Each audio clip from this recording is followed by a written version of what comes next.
New Year's is upon us, everybody. Tomorrow is New Year's Eve, so today I wanted to talk about some of my greatest wishes for Genshin's next year ahead. My name is Juice, and let's get into it.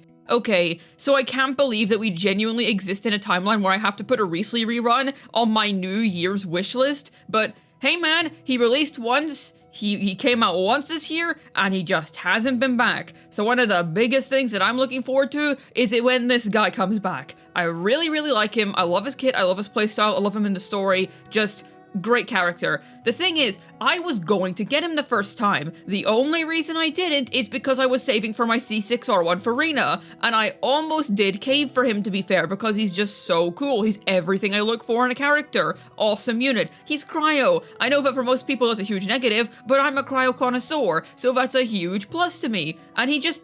where is he? I'm not sure why Hoyoverse has taken so long to bring him back. We got the second Chronicled Wish banner and the Shenhe rerun before the first Wriothesely rerun. Like, what? I think the only reason why Hoyoverse is so apprehensive to the idea of running him again is because they think he's not gonna sell well, because the first time he came out, he probably sold like garbage. But yeah, that's what happens whenever you put the character in between an Archon and a character who has lore importance and strength, quite frankly, equivalent to an Archon. You know, coming after Nuvalet, everyone's Primo Gems were just fresh out and everyone was saving for Farina. So, you know, what did you expect? I feel like if Hoyoverse were to give him a chance on a rerun banner, he would actually sell pretty well. I know that I would definitely get him at least C1R1 because I absolutely love the character, and there are plenty of people who missed out on him the first time around. If it was up to me, I would have postponed his release. Now, I understand why he came out that patch, we had all the Fortress of Meropete stuff going on, but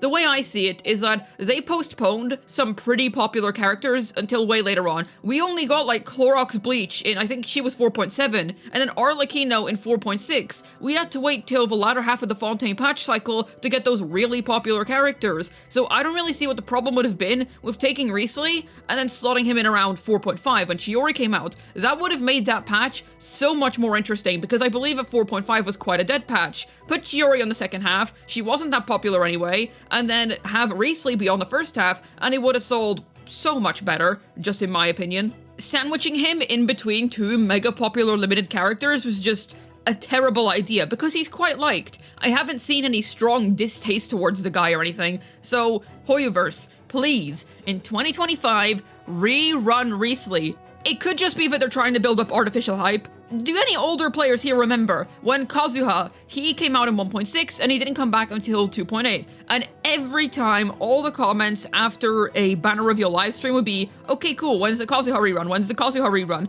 and then finally we got him, like roughly a year later or so. They could be trying to build up FOMO with his rerun, I'm not particularly sure. It does make me worry about Chaska. Is she gonna be gone for a year as well? She's right before Moika and Sitlolly as well. Here's hoping that she doesn't end up going into the basement for a year. Okay, so second thing that I am really hoping for in Genshin's 2025 would be Columbina's Reveal. Ever since they first did that Fatui trailer, I looked at her and I was like, okay, I need that character. Absolutely gorgeous, cute, I love the singing and everything, really pretty, so I really want her. Now the thing is, after not long, we're going to be going to Snezhnaya, right? So I'm really hoping that we can see her 3D model in action. That's what I mean when I say reveal. I want to see her 3D model, maybe even her drip marketing for Lucky. I'm not sure if she's going to release in 2025, we'll have to see. Mind you, I would be thrilled if she came out in 2025, but I kinda doubt that because we're going into Genshin 5.3, and we're going to have to go all the way to 5.8 before we move on to Snezhnaya, so we're probably going to still be in Notland for like half a year, and then go into Snezhnaya in the second half, right? So I'm not sure if we're going to be able to get her in 2025, but I would definitely like to see her just revealed in general, confirmed, playable. This is a character that you can in fact eventually wish for. Here's hoping that they don't offer like Signora. I love Columbina's design, it's just so good. I don't know much about her. I mean, we don't know anything about her to be completely honest. However, either way, I'm really looking forward to her. So here's hoping that she gets revealed. I don't have much else to add here because, well, we've only really seen a snippet of her in the trailer and all, but from what I've seen, I really like the design.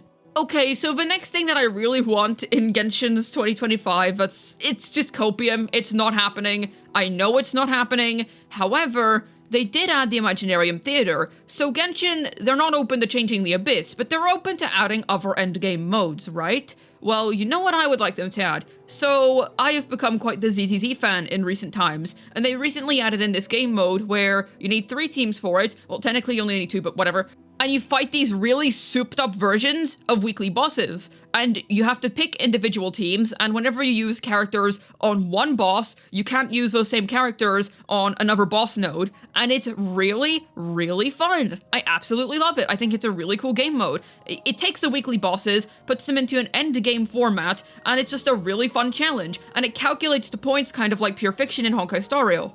Considering that both Genshin and ZZZ use live combat, I don't see why Genshin couldn't implement this mode. I think it would be a really, really cool way to take some of the weekly bosses and put them into a harder format, an endgame format, you know? Because there's so many cool weeklies, but once you're done with them, you'll just never go back to fight them again. You know how cool it would be to fight like a souped up version of the Raiden boss that's designed for endgame? That would be absolutely brilliant. I think it would be a really fun challenge for people who've been playing the game for a very long time, because the way I see it is that if Abyss is supposed to be the middle ground. Personally, I don't really think it's that much of a middle ground anymore with how hard it's been getting. I feel like it is becoming more and more of like a high-end player thing, but anyways.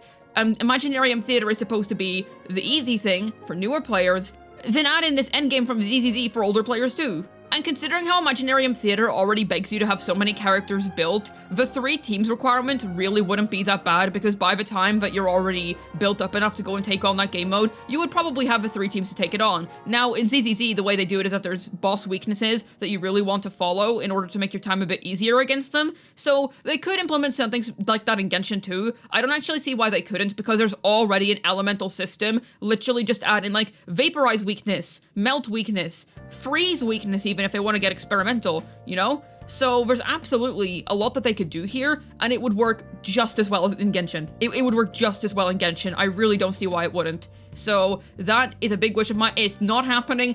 I know it's not happening. You don't have to tell me twice, but I wish it would. I really wish it would. Next up, my skin wishes, or rather skin predictions, because in an ideal world, I would just like the Archon Venti skin, but Genshin's made it pretty clear that they're not going to make Archon skins for a hot minute.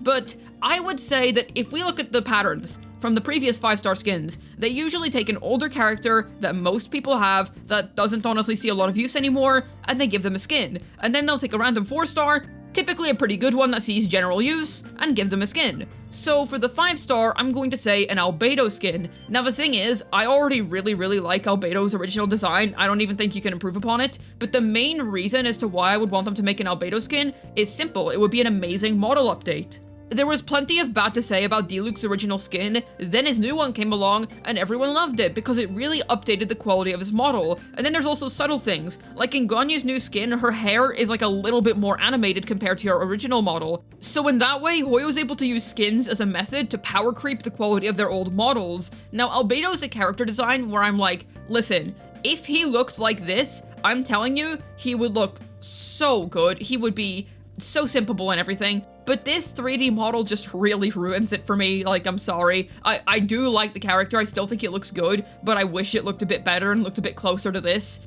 So a model update for him would be literally perfect. He is one of the Genshin characters that people have been begging for a skin update for just as long as he's been out, basically, because everyone feels like he wasn't really done justice with his 3D model. And because Genshin has absolutely improved the quality of their 3D models over the years, I would say that nowadays, they could definitely do this character justice. I do wish that Albedo came out in like 2024, because imagine how good he would look.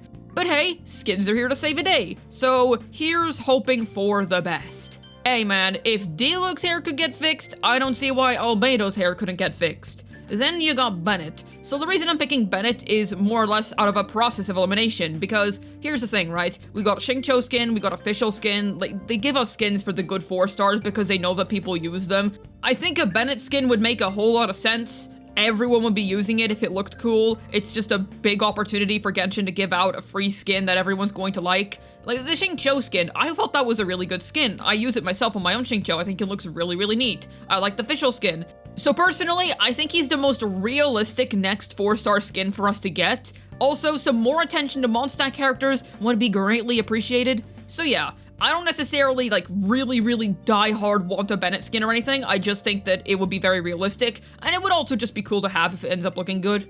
Number 5 comes from a place of salt and misery. A proper Cryo buff. Please, Hoyoverse. Sitlolly not properly buffing Cryo irritates me to no end. Listen, Wriothesly's a decent unit, Charlotte's a decent unit, we've been over this, like, we do have some decent Cryo units, but generally speaking, we need a proper Cryo buff. Listen, they have made some direct buffs to the elements before. Does anyone here remember whenever they changed Hydro Resonance so that it buffed HP percent? We all know what Cryo needs. It's not like a problem of, oh, we can't really figure out what Cryo needs in order to be good. Just make some good modern units that utilize Melt and that can utilize modern supports very effectively, and you're good to go. And don't lock any essentials behind C1 or C2 or whatever. Just have them be a good solid Cryo unit at C0 so that we can finally raise the reputation of this element. I will say that, you know, regardless of whether I'm fully satisfied with Sitlolly's kit or not, her being a good Cryo does technically raise the element's reputation. That's a good thing, but I do wish that she did more for actual Cryo units themselves. Imagine if she buffed Melt for Cryos. Imagine how good that would have been for Melt Ganyu. A shielder that buffs Melt, like, sign me up. That's so disappointing that doesn't work. I can't get over that. That annoys me to no end, honestly. I consider this to be somewhat of an inevitability though, because our next region is literally Snezhnaya. The thing is, I suppose you could make the argument that Cryo had such a spot in the limelight. For like the first 2 years of Genshin's release, it was the best element. Well, I would say maybe the second or third best because Hydro and Anemo have always been on top. But even so, it was a very high-ranking element. People were flocking to it to play Freeze, right? And then nowadays, it's just fallen so far from grace. And I understand that perhaps, you know, they went a bit too hard on Cryo, they needed to give it a backseat. That's fine, but this is a bit too much of a backseat, Hoyo. Personally, I think it's been long enough of a time since Cryo was really good, to the point where you could bring it back into the meta slowly, maybe not make it like the best thing ever again, but bring it back slowly, and it wouldn't give anyone this feeling of existential dread or burnout. In fact, I think most people would be more relieved than anything else, especially if you're bringing new Cryo mechanics to the table. You know, the real issue with Freeze being so dominant back then wasn't even that Freeze was dominant, it's just that it was like, de facto, this is the absolute best, nothing else competes. I would say that our meta is pretty varied nowadays, so even if Cryo were to come back in a big way, I don't think anybody would be tired of it or annoyed by it. Closely related to Cryo, I am hoping for the Tsaritsa's reveal. Now, once again, much like Columbina, I'm mostly looking to see like a 3D model in-game. I'm looking to see some sort of like artwork or drip marketing, or even like a tease, like a short tease. If you remember, like in the Fontaine trailer, the main thing we saw for Reina, she was like burning a picture or something. You know, if we could get something like that for the Tsaritsa. It might be too early, it might be 2026 when we see her design, but I'm just really curious. I hope she looks like Bronya from Honkai Star Rail, and it's just, I just really want to know more, because the thing is, we all know how much I love Venti, right? And at the very beginning of the Archon quest and whatnot, he was saying how he used to be close to Tsaritsa, but then there was the whole 500 years ago cataclysm, and then they kind of cut ties. So I want to know more about that. I want to know more about the character in general. Just show me her design. I am so ready to pull for her, no matter what. I need to know just more. So I'm really excited to see what she looks like. I doubt we're getting that in 2025, but one can wish.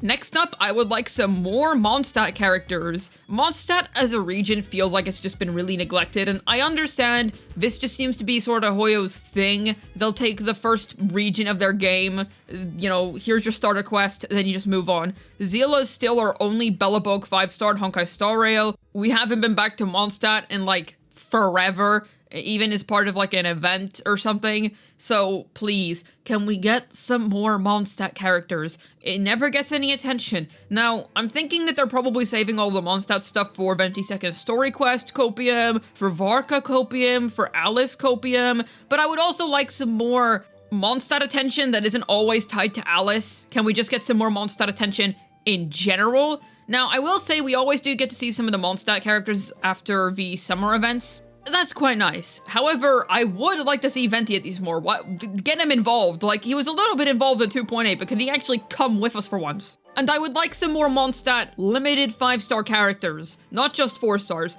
Some 4 stars will be welcome too, of course. like, just any attention or reason to go back to the region at this stage would be appreciated, but I would like some limited 5 stars where we can just focus on Mondstadt for once. It's one of my favorite regions in this game. I really like the place, so please can we just head back there for once? That is one of my biggest wishes, and I don't even think that's that copium, because we still have to go to Dormant Port. There's still a lot of things that we can do regarding Mondstadt. You know, the area really hasn't been expanded since we first left it. But that's just my hope. And then, the final thing that I'm wishing for that is absolutely not happening. I left this to the end of the video specifically because I know that it's not happening, but I'm going to suggest it anyway. I would love Quantum and Imaginary to come to Genshin Impact. Hear me out. The main reason why I want Quantum is simple. Because if Skirk has a normal element, I'm going to be sorely disappointed. Skirk is from the Abyss. Give her Quantum. It is dumb if she doesn't have Quantum. And then, where there is Quantum, there has to be Imaginary. And since we're going into the later stages of Genshin's life cycle, you know, there's other characters that are really mystical that absolutely should not be having anything to do with regular visions. If Dainsleif has a regular vision, that is gonna be so lame. So adding in Quantum and Imaginary would be a great way to circumvent this, because they're already pre-existing elements in the Hoyoverse that have their own lore, people know what's up with them. And they would fit these characters that shouldn't really have a vision very, very well. Now, sure, they'd have to come up with a whole new set of reactions and whatnot, but it would be a very, very interesting little twist. Do we all remember when Dendro came out and how fun that was? This would be such a fun way to spice up the combat system again. I know it's definitely not happening in 2025, that's for sure. It's certainly not happening like this specific year. However, I don't want to completely rule out the possibility of it ever happening, because I don't see why it could never happen. There is always the potential for it because they are pretty big deals in the grander Hoyoverse itself. But yeah, I just think it would be super, super lame if these really crazy abyssal characters were like, hi, I'm Abyssal Warrior, like, of the depths. I'm 1,000 years old. I also have a Dendro vision. You know how lame that would be? So please, Quantum and Imaginary, I'm begging you, Hoyoverse, or just some abyssal element, something that is not tied directly to Visions or Celestia. Now, I'm super duper excited for the new year. There's so much to look forward to, and hopefully, Genshin will deliver on that. Some things on this list are an inevitability, others are definitely more on the copium side. But either way, one can certainly wish great wishes, right? Let's just hope I win the 50-50 on said wishes. Definitely let me know about what your personal wishes are for Genshin's 2025 down below in the comments. I'd love to know. I have a ZZZ second channel for those of you who are interested. Head on over and subscribe if you're interested in some fun, silly ZZZ content. Hopefully this video was able to tell you my biggest wishes for Genshin's 2025. This has been Juice, signing out, and in reality, I want a hangout simulator with Archon skin Venti, but reality is often disappointing.